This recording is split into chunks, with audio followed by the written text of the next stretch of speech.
Hi there, and welcome to Prague Talk, a podcast from Radio Prague International. I'm Ian Willoughby. My guest in this edition is Susan Reynolds, author of a new translation of one of the most important books in Czech literature.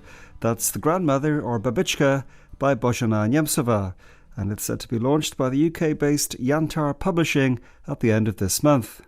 Susan Reynolds is no stranger to great Czech literature, having previously produced an acclaimed translation of another classic, Karel Jaromír Erben's Kytice. And I spoke to her about how she approached rendering The Grandmother in English, its author's pioneering spirit, and far more for this edition of Prague Talk.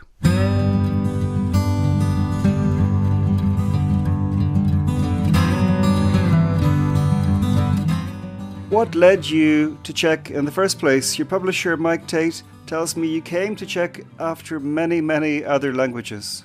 Yes, because really I came to Czech for musical reasons. It was back in the 1970s when Sir Charles Mackerras was first of all making the opera of Jantar popular in England. And the first one I heard was Babička, the Cunning Little Vixen. And I was absolutely bowled over by it. It was the Glyndebourne 1977 production, I think. And when I read that Jantar was fascinated by speech patterns and natural sounds and how they could be translated into music, I thought that I would appreciate his operas even better if I could at least read Czech. In those days, of course, not many Czechs got out. Now, I already had a reading knowledge of Russian and Polish, so I had something to build on. And so I worked on Czech as well. But for a long time, it was very much a passive knowledge because you didn't really have a chance to meet many Czechs and speak it. And then, in the early 1990s, in fact, literally in the last days of the old Czechoslovakia, I went to Prague for the first time for family reasons with my two young children. And shortly before we went out, I was complaining to the father of one of my son's friends that I had never had a chance to learn to speak Czech. And he said he had a colleague who taught Czech in university and I should go to his classes. And this was the late James Norton, to whom we all have a great debt, the author of Colloquial Czech and Colloquial Slovak.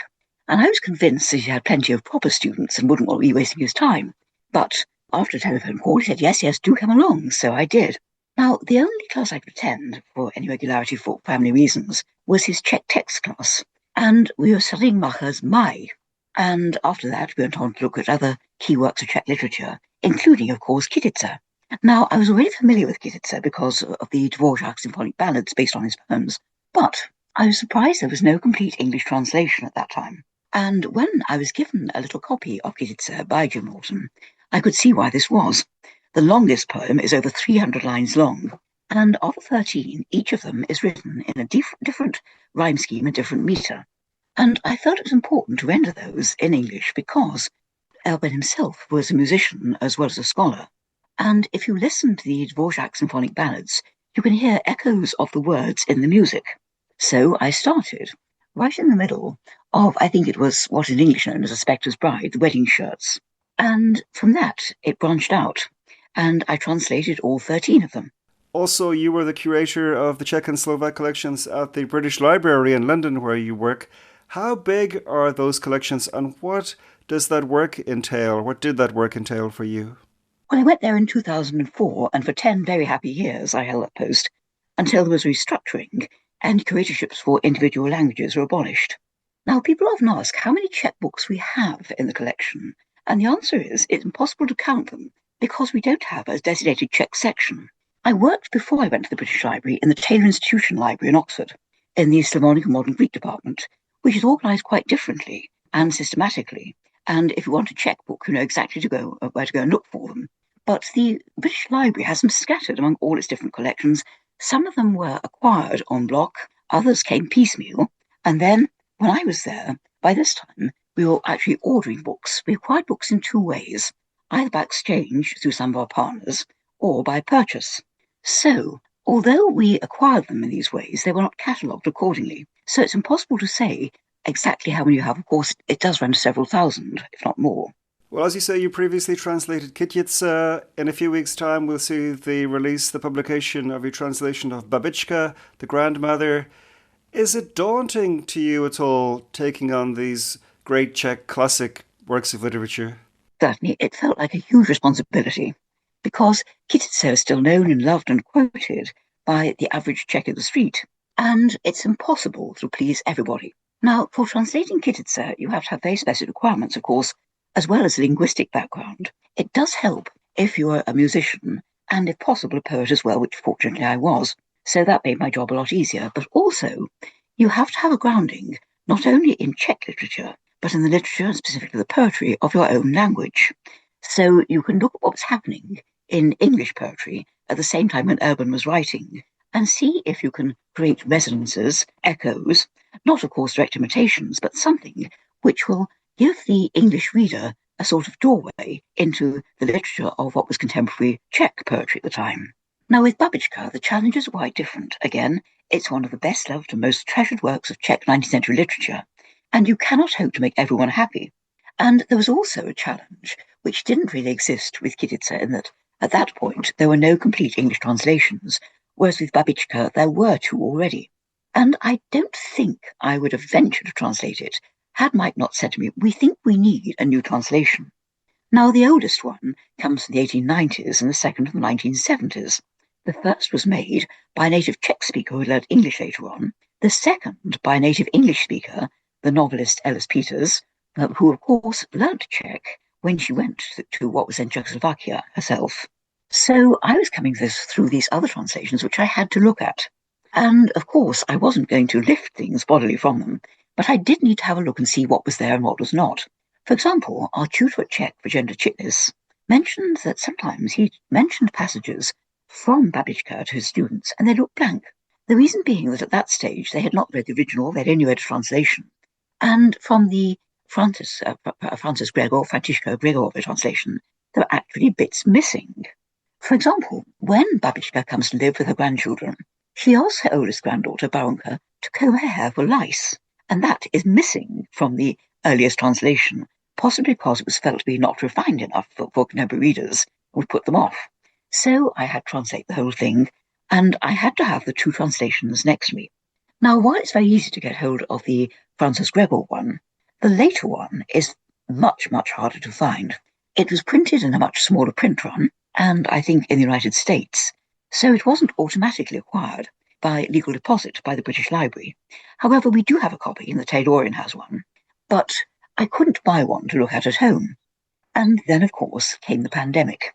And fortunately, I was able to borrow the Taylorian copy and look at that as well.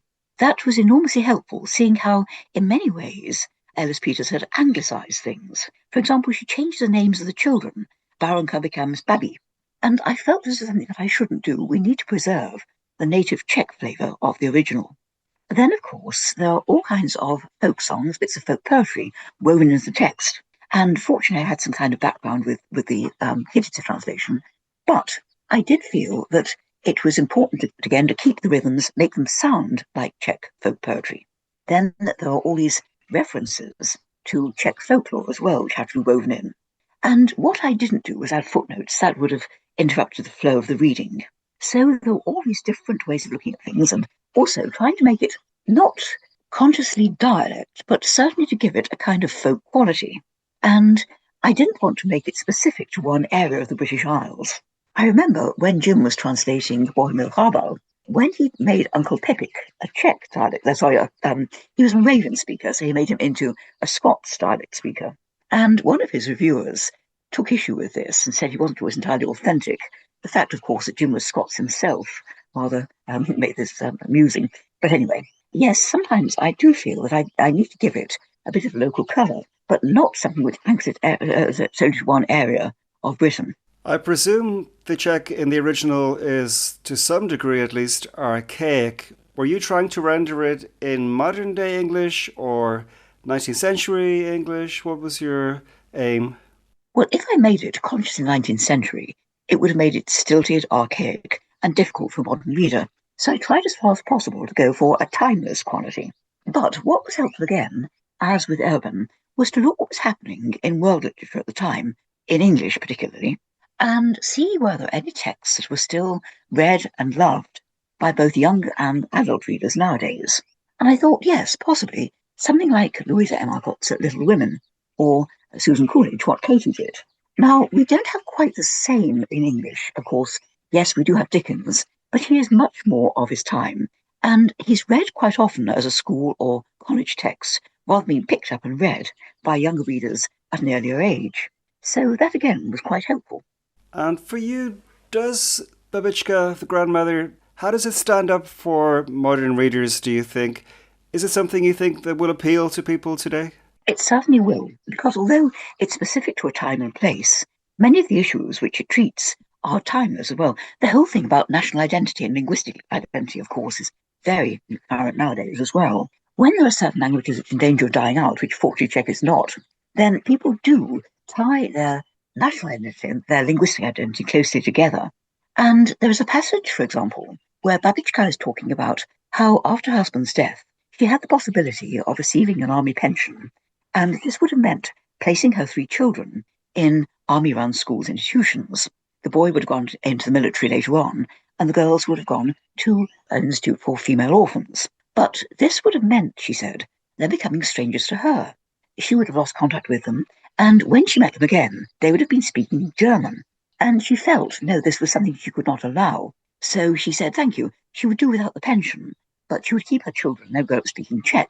And later on, her older daughter, Tereska, marries a German speaker. And this at first, as I put out, she chose a German. Notice she calls him a German because he's German speaker, no matter what his ethnicity. But then she says, we get on well now, and as for the grandchildren, they're my very own. And those grandchildren explain how they speak Czech with grandmother, but they speak German with their father. And then when Baranka describes how at school they have German dictation, and she does this and the homework in German for one of her classmates, she says, well, if she wants to learn German later on, she can always go to Germany, can't she? So there is this dual linguistic identity that the grandchildren have. And that is very, very topical nowadays too, how you identify yourself through your language or your ethnicity. And the whole thing of education for girls is something which Němcová herself felt very, very strongly about. And she was contributing to the founding of the first girls' grammar school. She could see that education was absolutely key for women's emancipation and for women having a sense of agency and being able to support themselves, which of course she needed to do through her pen. What's your general impression of Božena Němcová? I guess in many ways she was a pioneering writer. Yes, of course she was, because not only was she earning her living through her writing, which was highly unusual at the time, but also she travelled through Slovakia when her husband was posted there. She collected folk songs and folk poetry just as Erben had done. So she's doing exactly the same thing as one of the most illustrious male contemporaries. But while Erben went on to become an archivist, her own approach to this was much more that of a collector of a national heritage, which she wanted to make accessible to young as well as older readers, hence her collections of Czech and Slovak folk tales and fairy tales. And then her own writing, of course, was not confined to Babička. In fact, when I was talking to Mike about what I might translate next, I said I'd very much like to translate some of her other less-known fiction. And he said, yes, possibly, but let's start with Babička, because we need a new one first of all. And once people have been inspired to read Babička, they may well want to explore further and say, what else did she write? So I hope there'll be other possibilities there. Yes, so she was an extremely forward-looking woman and far ahead of her time. And she could see that opportunities for girls were going to be important in the future, and she could make a serious contribution towards this. She had a daughter of her own. Sadly, she did not live to become a grandmother herself, but you might describe her as the grandmother of Czech literature. By the way, do you have a favourite character in The Grandmother? My wife was saying that the character of Viktorka is by far the most interesting. Yes, she is, because she is a woman who transgresses social norms. And yet, as one of the other characters says, ignorance is no sin. And she commits what is seen socially as a sin without any knowledge of the impact she's going to have on her life. For readers who perhaps have not yet met her, she is a village girl. She's the daughter of a wealthy farmer, and she's obviously going to be able to make a very good match. But she refuses all her suitors. She's only 20 years old, and she pleads with her father to let her live single a year or two more. And then there is a regiment of soldiers, hussars, billeted in the village, and one of them takes a fancy to her and is nowadays what we would call a stalker. Wherever she goes, he turns up, and she becomes seriously upset by this. And when a suitor comes from another village, not her own, she says that she'd be very happy to marry Tonik, and so everything is arranged. And some of the local villagers are rather put out about this, because they say, well, why couldn't she have married one of us? Aren't we good enough for you?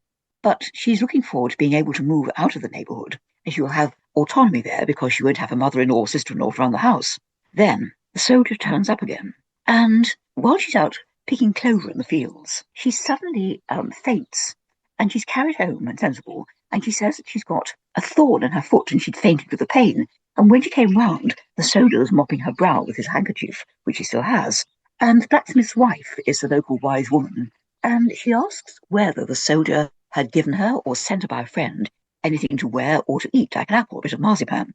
And she said, no, not at all. But when the blacksmith's wife found out that the soldier had got hold of the little talisman, which she herself had given Victoria to wear and never departed from, she realises, because he has now got something which has come in contact with Victoria's body, he has power over her. And shortly afterwards, Victoria disappears. And her parents are distraught. They send messengers out to search for her. And then some months later, she's seen on the riverbank, and it's obvious that she's about to become a mother. And she won't come anywhere near the village or the house. And then sometime later, the forester catches sight of her again, throwing something into the water and singing a lullaby as she does so. And it's obvious what's happened. And she will not come into the village. The villagers leave out food and clothes for her. And occasionally, when it's cold, she'll come a bit closer. But she can't be induced to come anywhere into the village or the houses until her father is dying. And she lives in a cave in the forest. Now, I won't tell you what ultimately happens to her because readers will not want to spoil her here, so there you are. But yes, she is a very haunting, very appealing character as well. You sympathise with her, you identify with her because you know her fate was not of her own making. She'd done everything she could to stop herself being seduced and lured away by the soldier, but in the end, he manages to get the better of the magic. So we can't blame her for what happened since. And indeed, grandmother is very, very understanding, very tolerant towards her. And she says, she's a poor innocent, just like a child who is not responsible for its own actions. So yes, she is a very, very lovable character. And of course, grandmother herself is, she's completely out of the running because she is the whole book. And while I was translating it, I became grandmother myself 4 times over. Not quite symmetrical. I have not 2 granddaughters, 2 grandsons, but 3 granddaughters and 1 grandson. And yes, I could see how, as a kind of repository for inherited knowledge, this was a sort of duty that we all have as grandmothers, mothers, to pass these things on. So yes, I feel she's been a kind of mentor for me as well. And then little Baronka herself is obviously closely influenced by her grandmother and takes on this tradition, indeed literally, because Němcová herself was doing precisely the same thing when she wrote the novel and embodied all this folk wisdom within it. My final question, Susan, what are your hopes for your new translation of Babička in terms of perhaps establishing a reputation for that book or for Němcová herself? Well, first of all, I hope that we'll introduce her to readers who have never heard of her, say will not have heard of Erben, because it will make the book accessible immediately and I hope readable and appealing, that it will perhaps inspire them to ask, well, what else did she write? Or what was going on in Czech literature at the time? Because over the recent years, especially since the Velvet Revolution, a lot of Czech literature which has been translated, and which we're very glad to have in English, has been 20th century literature. And of course, over the last week, we sustained a great loss in the death of Ivan Klima, who I was honoured to meet some years ago when he was in London. So I hope that it will inspire readers to go further, perhaps, into the history of Czech literature as well, to realise that these not are old dead classics. The famous saying about a classic is something everyone wants to have read, but nobody wants to read. So when you cannot read it because it's a language that you can't read, that's an additional barrier. And I hope that in keeping with Jantar's motto of freeing works that have been trapped in amber, so to speak, it will lead readers to read, and not only read, but to enjoy this novel, and also many other great classics of Czech literature, and one hopes to create a demand for more translations.